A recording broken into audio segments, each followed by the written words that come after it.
If you're visiting Tucson, Arizona, where should you stay? Are there areas that you should avoid while visiting Tucson? How can you get around the city? And what are the best times of year to visit?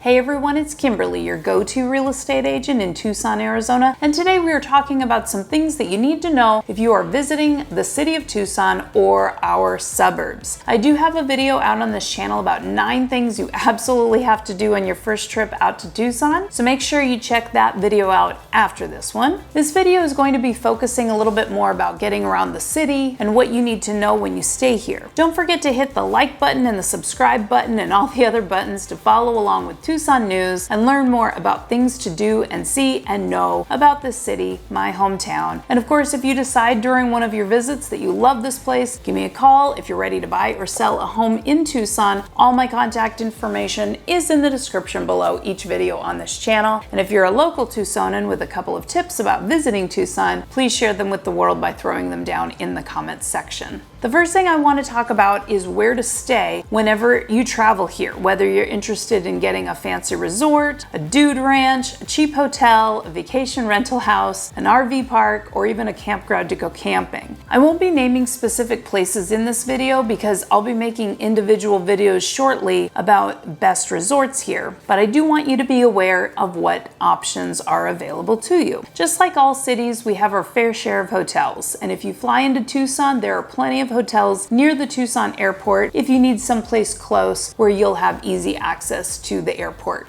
But we also have some amazing resorts in the city where you'll get everything from golf courses to spas to amazing swimming pools, lazy rivers. We even have health and wellness resorts. We have lots of resorts here that are very southwestern style and very Tucson themed. They've got delicious restaurants that serve some really cool southwestern style cuisine, so make sure you check those out. I'll have a video coming out shortly about best resorts in Tucson, so make sure you're subscribing to this channel if you want more of that type of information. But for now, just be aware that we have some fantastic resorts, especially up north, northeast, northwest, but really there are other great resorts scattered all over the city and surrounding areas, including casino resorts, if that's your style. And of course, some people want to come out here and live like the locals live, so there are a lot of vacation rentals that you can check out. If that's the case, you'll probably just end up staying somewhere that is close to whatever you're visiting here for, whether it's work or family or friends or whatever. But I would strongly recommend that you find a place that has some amazing views of our mountains and preferably some sunrise or sunset views, because that's what people come to Tucson for, and those can be quite spectacular. Do your research to check out the traditionally lower crime areas. I always recommend the website neighborhoodscout.com/az/Tucson/crime, which has a really helpful crime statistics map, and I will put that link in the description below this video so you can check that out later if you need to. But I find it to be very helpful for people that are not familiar with the city. If you're interested in camping, either in your camper or tent camping, there are actually a ton of campgrounds surrounding Tucson because we are, of course, completely surrounded by mountains here. But personally, my favorite tent camping is on Mount Lemmon, just northeast of the city. There are multiple campgrounds up there, and the higher you go, the chillier it will get. It's only a 45-minute drive from the base to the top of the mountain, and the top is about 20 degrees cooler than the city of Tucson at any given time, so plan accordingly. Up on Mount Lemmon, you'll find hiking, fishing, a ski lift open year-round, several restaurants and shops if you just want to walk around, and there's even snow up there during the winter time. Finally, if you're looking for RV parking, we actually have a lot of RV parks here, many of which have amenities such as pools, showers, laundry, and even on-site restaurants in clubhouses. Some RV parks are gated, some are age restricted for 55 plus. Shop around until you find your favorite. There is plenty to choose from. Just one thing I'd like to add about anywhere you end up staying. If you're going to be here during our summer months, or at least from May to about October, make sure you stay at a place that has a good air conditioning unit, and you may even want to consider staying at a place that has a pool. If you're here during the winter months, or maybe from October through April or so, if you get a place with an outdoor pool, you may want to make sure that it's a heated pool, because it's really not all that fun to swim in a cold pool in the wintertime outside.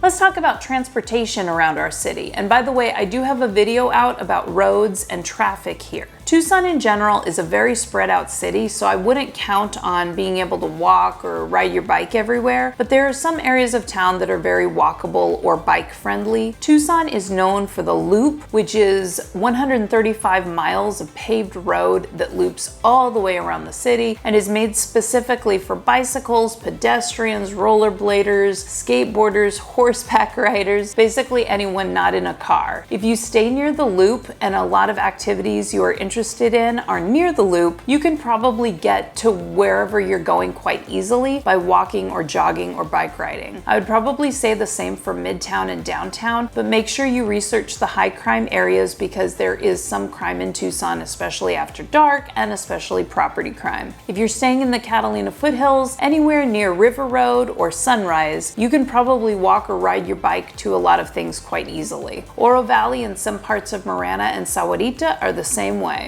Other than that, you will most likely have to drive your own vehicle, but of course we also have Uber and Lyft here, and you can get around that way if you need to. And a lot of areas, especially in Midtown, have public transportation, so that might be an option as well. Now let's talk about some of the best times of year to visit. Of course, people are moving here because of our weather, and basically you're going to have sunny skies about 300 days out of the year. Some of the best times to visit, in my opinion, would be anywhere starting the 1st of October through April or most of May. October through December, the weather is pretty perfect, and we always have our Tour de Tucson in November, which is pretty cool. The weather is also pretty perfect from about March through most of May, and we actually get pretty chilly January and February. We rarely have snow, but we do get down to freezing temperatures overnight sometimes, and February is our windiest month. We do get a lot of rainstorms in January and February. So if you take that into account, the low temperatures and the wind and the rain, it can actually be a little cold during those months. However, those are also really great months to visit Tucson because of our Gem and Mineral show that we have here every year. We also have a rodeo parade, which back in the old days was pretty much the big thing in Tucson. Now it's not as popular as it used to be when Tucson was a smaller town, but it's still definitely a big part of Tucson. We start getting a little bit warmer in May, and June starts to get pretty hot, but it's still dry in June. In July and August,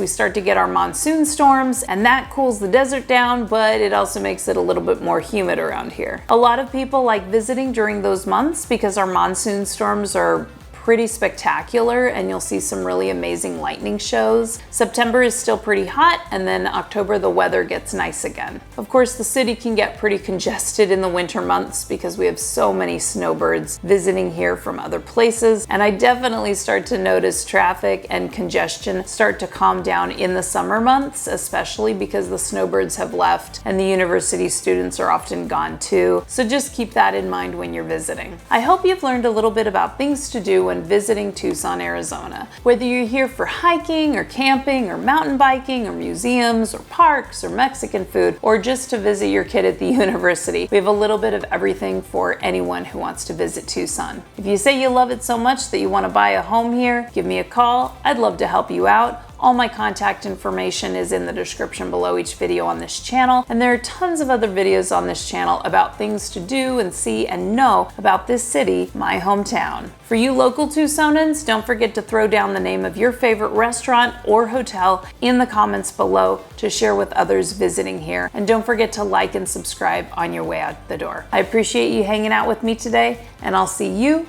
in the next Tucson video.